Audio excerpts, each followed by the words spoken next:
एक बच्चे की जो नाकाम होता है तालीम में बहुत ज़्यादा जो किरदार होता है वो उसके दोस्तों का होता है। आपके हिसाब से एक बच्चा जो है यानी कि एक प्राइमरी लेवल का जो बच्चा है ना कि बच्चे बाज़-औक़ात घर आन के पढ़ते भी नहीं। की है कि बच्चे को बाज़ औक़ात मोबाइल लेके दे दिया जाए। समझता हूँ कि जब तक उसको ज़रूरत नहीं है स्टडी में। एक बच्चे की जो नाकाम होता है तालीम में, उसका जो इर्द-गिर्द का माहौल है, यानी कि जो सराउंडिंग एरिया है उसके, उसमें जो बच्चे रहते हैं या जो लोग हैं, उनका कितना किरदार हो सकता है? अगर घर वाले फ़र्ज़ किए उसकी पढ़ाई पे फुल तवज्जो दे रहे हैं, लेकिन उस बच्चे का जो सराउंडिंग एरिया है यानी कि उसके जो लोग हैं इर्द-गिर्द के उसके घर वाले नहीं, बाकी जो हैं, जिसे हम गाँव कह सकते हैं, विलेज, चक जो भी है, उनका कितना किरदार हो सकता है पड़ोसियों का? जी, उसमें बहुत ज़्यादा जो किरदार होता है वो उसके दोस्तों का होता है, ठीक है ना? वो जो दोस्त बनाता है, उसमें भी वालिदैन को देखना चाहिए कि इसने दोस्त किस तरह के रखे हैं, ठीक है ना? इसका उठना-बैठना किन लोगों के साथ है। उन्होंने देखना है कि अगर वो लोग नाकाम है ना, जिनको वो दोस्त बना रहा है, तो उसके मैं कहता हूँ 100% चांस हैं कि नाकाम होने के। क्योंकि जिस बैठक में आप बैठते हैं, ठीक है ना? उसी का असर आपके ऊपर होता है, ठीक है ना? आप वैसा ही बनते हैं जिनके पास बैठेंगे, आपको वही मिलेगा जो वो कर रहे हैं, ठीक है ना? ये वालिदैन को देखना चाहिए कि अगर वो उसके दोस्त जो हैं, वो नाकाम है, काम नहीं करते, ठीक है ना? कामचोर हैं, तो आपका बच्चा भी कामचोर ही बनेगा, ठीक है ना? अगर वो कामयाब लोग हैं, उनके पास जाके बैठता है, तो आपका बच्चा भी कामयाब होगा। जैसी सोबत में बैठेंगे ना, वैसी सोबत मिलेगी आपको। बच्चे ऐसे होते हैं जो बिल्कुल स्कूल का मुँह भी नहीं देखते और बाज़ ऐसे हैं जो स्कूल गए लेकिन स्कूल छोड़ गए, अनपढ़ रह गए वो भी। आपके हिसाब से वालिदैन का कितना किरदार होता है एक बच्चे के अनपढ़ रहने के अंदर? हाँ, इसमें होता ये है कि अगर बच्चा पढ़ना चाहता है, फ़र्ज़ करें, वो स्कूल में भी जाता है, ठीक है ना? वालिदैन उसको भेजते हैं, उसके ऊपर खर्च भी कर रहे हैं, ठीक है ना?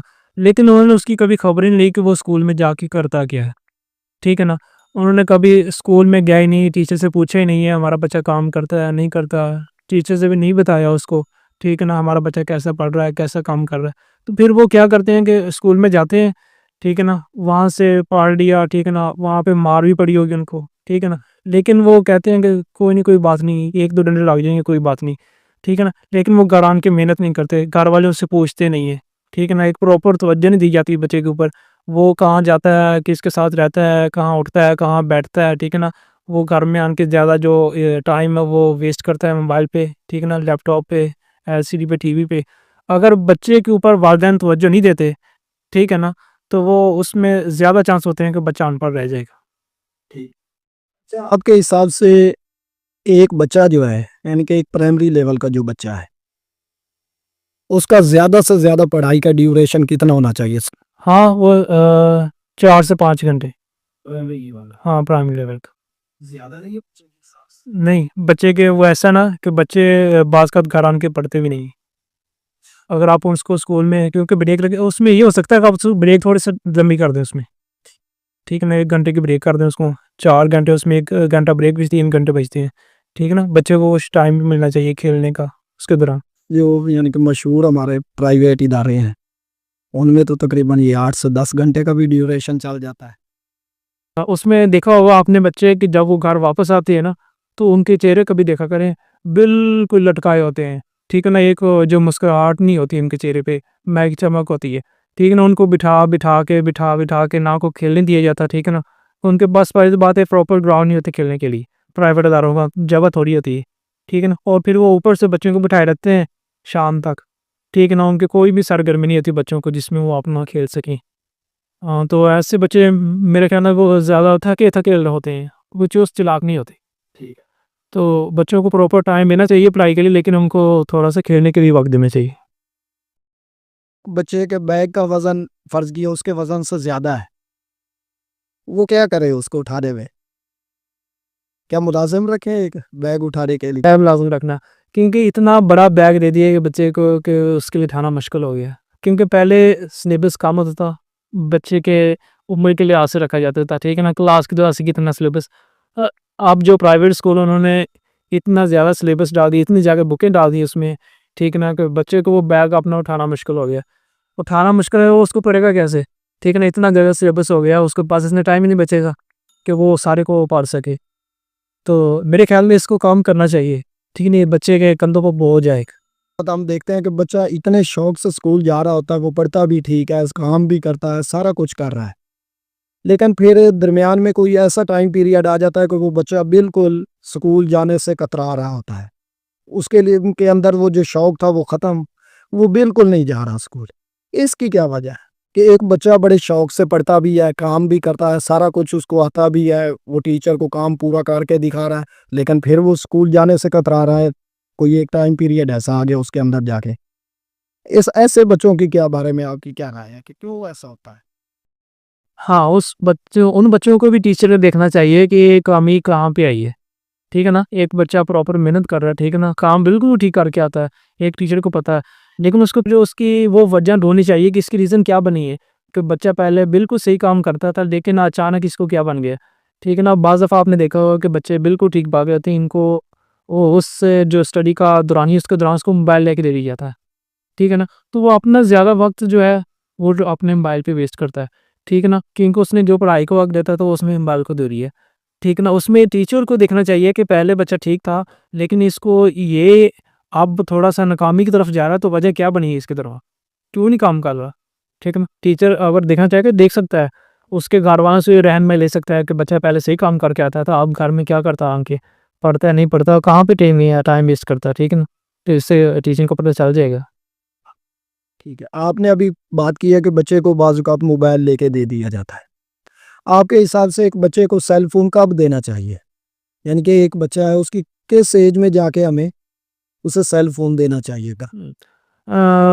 मैं तो समझता हूँ कि जब तक उसको ज़रूरत नहीं है स्टडी में, तो उसको मोबाइल नहीं देना चाहिए। आपका क्या पैगाम है वालिदैन के लिए कि वो अपने बच्चों पे किस तरह तवज्जो दें, उनकी तालीम का जो करियर है उसको बेहतर तरीके से रन करने के लिए, कि एक अच्छे अंदाज में चलाने के लिए उनका तालीमी करियर, ताकि जिसमें वो बच्चा भी कामयाब हो और एक अच्छा शहरी बने मुल्क का, और मुआशरे के अंदर एक अच्छा किरदार अदा करे। मैं पैगाम देना चाहूँगा वालिदैन को ख़ास तौर पर, कि एक जो छोटा बच्चा है ना, ठीक है ना? एक तो उसमें आपने उसके साथ प्यार भी एक लिमिट तक करना है, ठीक है ना? उसको ज़्यादा प्यार ना देना, ठीक है? अगर बच्चा ज़िद करता है ना, तो उसको ज़्यादा ज़िद की तरफ नहीं लेके जाना। कुछ बच्चे ज़िद करते हैं कि हमें ये लेके दो, तो हम ये करेंगे, ठीक है ना? अगर 1, 2, 3 दफ़ा आप कर देते हैं ना, फिर तो ज़िद करेगा, उसको पता है मैं ज़िद करता हूँ तो मुझे ये चीज़ मिल जाती है, ठीक है? अगर आप ऐसा करेंगे, तो आप बच्चे को गलत तरफ लेके जा रहे हैं, ठीक है? और उसके बाद आपने बच्चे को अगर पढ़ाना है, ठीक है ना? तो आपको तवज्जो इस तरह देनी होगी कि उसके टीचर से भी रिपोर्ट डेली की डेली लेनी होगी कि मेरा बच्चा स्कूल में आया, उसने काम किए नहीं किया, ठीक ना? अगर बच्चा घर में आता है तो उसका एक प्रॉपर टाइम बनना चाहिए कि इस वक़्त तक इसने पढ़ना है, खेलना है, उससे एक टाइम फिक्स होना चाहिए, ठीक है ना? अगर आप उसको टाइम टेबल बना के देंगे तो बच्चा ज़िंदगी में कभी नाकाम नहीं होगा, ठीक है? उसको पता है इसने इतने दौरान में मैंने पढ़ना है, ठीक ना? इतने दौरान में मैंने खेलना है, ठीक ना? उसको एक टाइम टेबल मिल जाएगा कि मैंने ये करना है इस वक़्त में, ठीक है ना? वो टाइम ज़ाया नहीं करेगा, ठीक है? उसके बाद बच्चों के ऊपर ज़्यादा सख्ती नहीं करनी चाहिए। मेरे ख़्याल में बच्चों के ऊपर हाथ नहीं उठाना चाहिए वालिदैन को, ठीक है ना? जब आप उसके ऊपर हाथ उठाते हैं ना, तो बच्चे के अंदर में एक एहसास कमतरी पैदा हो जाती है, ठीक है ना? वो कोई भी काम करने से डरेगा, मैंने ये कर दिया तो मुझे मार पड़ेगी, ठीक है ना? वो कोई भी नया आइडिया क्रिएट नहीं कर सकेगा, नया काम करने से वो डरेगा, ठीक है? अगर बच्चा कुछ करता है ना, कुछ नया करने की कोशिश करता है, तो गलती होती है इंसान से, ठीक है ना? उसको करना भी है, लेकिन उसमें देखें कि उसमें उसने गलती किया कि इसको वो सिखाएँ, लेकिन उसको मारे नहीं, ठीक है ना? करेगा तो सीखेगा। वो भी इंसान है, गलती से सीखता है, ऐसे तो कोई भी नहीं सीखता है, ठीक है ना? जो गलतियाँ नहीं करता वो कभी सीखता ही नहीं है।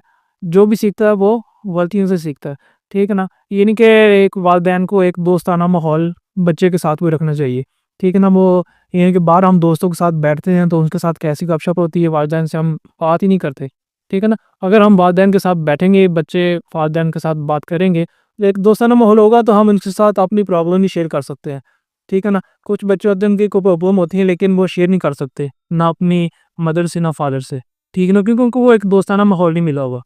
तो मैं कहता हूँ कि वालिदैन अगर बच्चों के साथ एक दोस्ताना माहौल रखेंगे, तो ठीक है ना? तो बच्चे काफ़ी हद तक आगे जा सकेंगे। ठीक है, शहर में आके पढ़ने वाले भूल गए क्यों ये बात कि किसकी माँ ने किसकी खातिर कितना जेवर बेचा होगा। ये मेरे हॉस्टल में जब मैं रहता था तो मेरे हॉस्टल के दरवाजे पे लिखा होता था रूम के अंदर वाली साइड पे भी, बाहर वाली साइड पे भी। जब बाहर जाना है, बाहर से पढ़ के अंदर आना है, यानी कि अंदर से जब बाहर जाना है तो अंदर वाला भी पढ़ के जाना है। कि शहर में जाके पढ़ने वाले भूल गए क्यों ये बात कि किसकी माँ ने किसकी खातिर कितना जेवर बेचा होगा। ठीक है, बहुत शुक्रिया सर, थैंक यू, अल्लाह हाफिज़।